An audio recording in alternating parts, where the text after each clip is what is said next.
संताप येतो, कधी कधी तर इतका राग येतो की कायदा बिदा बाजूला ठेवावा आणि त्या घराचं मुस्काट फोडावं, इतका राग येतो.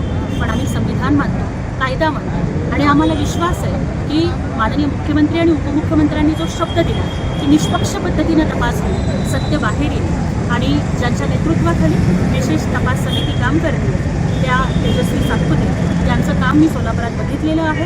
एक महिला आहे, अत्यंत कर्तव्यदक्ष अधिकारी आहे आणि त्या चांगल्या पद्धतीने तपास करते याचा मला विश्वास आहे. परंतु मला एवढंच वाटतं की याच्यानंतर कुठल्याही नराधमाची वाकडी नजर महाराष्ट्राच्या महिलांवर पडली नाही पाहिजे, अशा पद्धतीनं त्या खराची वरात निघाली. कुणाच्याही आरोपांना आम्ही जास्त किंमत देत नाही, कारण कर नाही त्याला डर कशाला.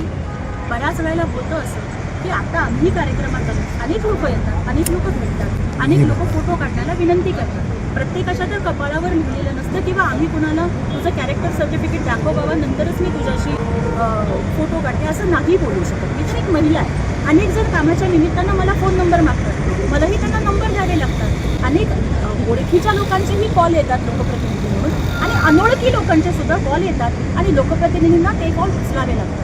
मग मला सांगा, जर अशा पद्धतीनं केवळ फोन आला म्हणून जर गुन्हेगार ठरवलं तर लोकप्रतिनिधी फोनच करायचे नाहीत का? मग आपला नंबर मुख्यमंत्री असताना ज्यांनी सर्वसामान्यांसाठी अवेलेबल ठेवला ही चूक होती का? आणि जो एवढा मोठा आगडोम केला जातो, मला सांगा, मला प्रश्न विचारायचे आहे आणि अत्यंत जबाबदारीने विचारायचे आहे. एका अनोळखी नंबरवरून आलेला त्याच्यावरती इतका विश्वास तुम्ही कसा काय ठेवू शकता? तुम्हाला ज्या व्यक्तीने माहिती पाठवली ती व्यक्ती अधिकृत आहे का? आणि जर ती व्यक्ती अधिकृत आणि विश्वासार्ह असेल तर त्या व्यक्तीचं नाव जाहीर करा. तुमच्या माहितीचा सोर्स कुठला आहे जाहीर करा. जर तुम्हाला ते कॉल रेकॉर्ड आलेले आहेत ते ऑथेंटिक आहेत का? आपण ते पोलिसांच्याकडून तपासून घेऊन खातरजमा केलेली आहे का की ते कंपनीकडून मिळालेले आहेत? जे कॉल रेकॉर्ड हे पोलिसांना लवकर मिळत नाही, तपास अधिकाऱ्यांना मिळत नाही, ते दमानी यांच्याकडे कुठून आले, त्यांचा हेतू काय होता? आणि त्याचबरोबर मला या ठिकाणी विनंती करायची आहे की कुठलं, आणि त्या जे सांगतात ना की मी AI कडनं माहिती घेतली, दादा तुमच्या प्रत्येकाकडे मोबाईल आहे, तुम्ही ओपन करा, ChatGPT ओपन करा, जेमिनी ओपन करा, कुठलाही AI ओपन करा, डिस्क्लेमर आहे AI कॅन मेक मिस्टेक्स. मग अशा पद्धतीच्या कन्फ्युजिंग सोर्सच्या माध्यमातून आलेल्या माहितीवरून अशा व्यक्तींवरती जर आरोप केले जात असतील तर मला वाटतं थोड्या दिवसांनी खोदा पहाड निघला चुहा अशी परिस्थिती होईल.